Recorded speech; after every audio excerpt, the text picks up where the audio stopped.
તો વિદ્યાર્થી મિત્રો, વાર્ષિક પરીક્ષા નજીક આવી રહી છે અને ધોરણ 9 ના વિદ્યાર્થીઓ જો પૃષ્ઠફળ અને ઘનફળમાં અટવાયેલા હોય તો હવે ચિંતા કરવાની જરૂર નથી, કેમ કે સ્ટડી પોઈન્ટ તમારા માટે પરીક્ષામાં પૂછાય એવા તમામ દાખલાઓ સરળ સમજૂતી માટે અહીંયા લઈને આવ્યું છે. તો આપણે શરૂઆત કરીએ સ્વાધ્યાય 11.4 દાખલા નંબર 1, જ્યાં આપણને કહેવામાં આવ્યું છે કે ત્રિજ્યા પરથી ગોળાના ઘનફળ શોધો. સૌથી પહેલા અહીંયા આપણને જરૂર પડશે ગોળાના ઘનફળના સૂત્રની. તો શું ગોળાના ઘનફળનું સૂત્ર તમને યાદ છે? નથી યાદ? તો યાદ કરી લો. આપણને પહેલા દાખલામાં ત્રિજ્યા આપી છે 7 સેન્ટીમીટર. ચાલો આપણે ગોળાના ઘનફળનું સૂત્ર મૂકીએ. સૌથી પહેલા ગોળાનું ઘનફળ સૂત્ર છે 4/3 પાઈ r નો ઘન. સૂત્ર ખૂબ જ મહત્વના છે. સૂત્ર આવડશે તો જ દાખલામાં આગળ ગણતરી કરી શકો. કિંમત મૂકીશું 4/3 પાઈની જગ્યાએ 22/7. r નો ઘન એટલે r 3 વખત, એટલે ત્રિજ્યા 3 વખત લેવાની. જે ત્રિજ્યા આપણને આપી છે 7, ફરી એકવાર 7 અને ફરી એકવાર 7. અહીંયા 7 7 ઉડી જશે.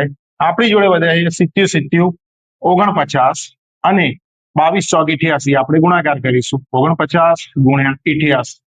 ચાલો અહીંયા 0, 8 9 72 નો બગડો વધી 7, 8 ચોક 32 ને 7 39. ફરી એકવાર 8 વડે ગુણાકાર કરીશું, એની એ જ રકમ પાછી મળશે. સરવાળો કરી દઈએ. 2 9 ને 2 11 વધી પડી 1, 9 ને 1 10 ને 3 13 વધી પડી 1 4. આપણને અહીંયા મળે છે 4312 છેદમાં વધે છે 3. હવે આપણે શું કરીશું? તો હવે આપણે 4312 ને 3 વડે ભાગવાનો પ્રયત્ન કરીશું. 4312 ભાગ્યા 3, 3 એકા 3, 1 વધે, ઉપરથી 3 નીચે ઉતારો. 3 ચોક 12, 1 વધે, ઉપરથી ફરી 1 નીચે ઉતારો. 3 તરી 9, અહીંયા 2 વધશે, ઉપરથી 2 નીચે ઉતારો. 3 સિત્તા 21, શેષ 1 વધે છે. તો હવે અહીંયા આ જવાબને આપણે મિશ્ર સંખ્યા સ્વરૂપે લખીશું. તો આપણે જવાબ લખીશું 1437 પૂર્ણાંક 1/3. કેમ કે આપણે ઘનફળ શોધી રહ્યા છે એટલે એકમમાં આવશે સેન્ટીમીટરનો ઘન. તો જોઈ શકો છો મિત્રો, ખૂબ જ સરળ દાખલો છે. માત્ર ને માત્ર સૂત્ર યાદ રાખો, કિંમતો મૂકો, ગુણાકાર ભાગાકાર કરો એટલે દાખલાનો જવાબ ખૂબ સરળતાથી આવી જશે. આગળ વધીએ. બીજો દાખલો આપણને આપેલો છે ત્રિજ્યા 0.63 મીટર. તો ફરી અહીંયા એ જ વસ્તુ રિપીટ કરીશું, ગોળાનું ઘનફળ. હવે સૂત્ર તમને યાદ રહી ગયું હશે. ગોળાનું ઘનફળ છે 4/3 પાઈ r નો ઘન. કિંમત મૂકીશું 4/3 પાઈની જગ્યાએ 22/7. r જે આપણે જે 0.63, તો આપણે અહીંયા દશાંશ ચિહ્ન કાઢી નાખીએ તો 63/100 ગુણ્યા 63/100 ગુણ્યા 63/100. ભાગ ચલાવવાનો પ્રયત્ન કરીશું. 7 વડે ભાગ ચલાવો, 7 9 63. 3 વડે ભાગ ચલાવો, 3 તરી 9. હવે આપણે આ બધાનો ગુણાકાર કરવાની જરૂર પડશે. તો 22 ચોક થાય છે 88. અહીંયા 63 ગુણ્યા 3. પહેલા એક કામ કરીએ, 22 ચોક 88 ગુણ્યા 3 કરી લઈએ. તો અહીંયા ગુણાકાર કરીશું 88 ગુણ્યા 3. 3 8 24 વધી પડી 2, 3 8 24 ને 2 26.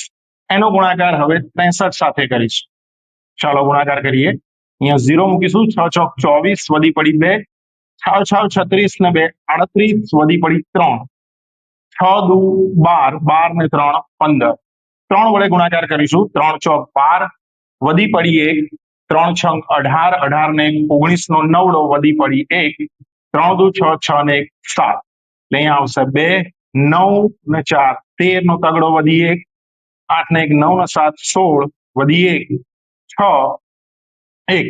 હજુ એક વખત 63 વડે ગુણાકાર કરવાનો બાકી છે, જે આપણે અહીંયા કરીશું. 0, 6 દુ 12 વધી પડી 1, 6 તરી 18 ને 1 19 નો 9 વધી પડી 1, 6 6 36 ને 1 37 નો 7 વધી 3, 6 6 36 36 ને 3 39 નો 9 વધી 3, 6 એકા 6 6 ને 3 9. હવે આપણે ગુણાકાર કરીશું 3 વડે.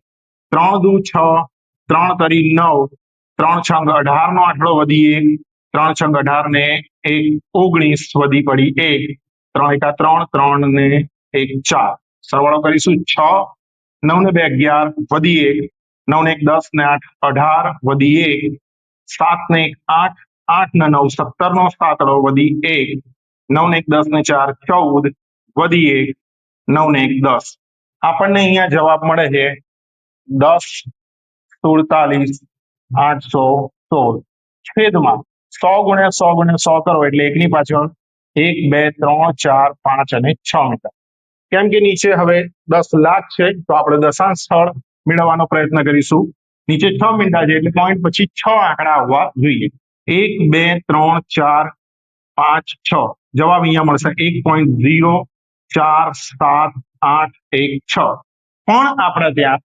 દશાંશ ચિહ્ન પછી બે આંકડા લખવાની પ્રથા છે તો આપણે દશાંશ પછીનો બીજો આંકડો 4 સુધી લખીશું જોઈશું ત્રીજો આંકડો 5 કરતા મોટો હોય તો આમાં એક ઉમેરીને લખવાનું હોય છે એટલે 1.05 સેન્ટીમીટરનો ઘન સોરી અહીંયા મીટરમાં આપેલું છે એટલે આપણે લખીશું મીટરનો ઘન તો જોઈ શકો છો મિત્રો બંને દાખલા ખૂબ જ સરળ હતા સૂત્રો ઉપર આધારિત હતા હા અહીંયા તમારે ગુણાકાર ભાગાકાર કરવામાં ખાસ ધ્યાન રાખવું પડશે જો આ જ પ્રકારના વિડીયો જોવા માંગતા હોય અને આ વિડીયો પણ તમને ગમ્યો હોય તો અમારી ચેનલને લાઈક કરો શેર કરો અને સબસ્ક્રાઇબ કરવાનું ખાસ ભૂલશો નહીં આભાર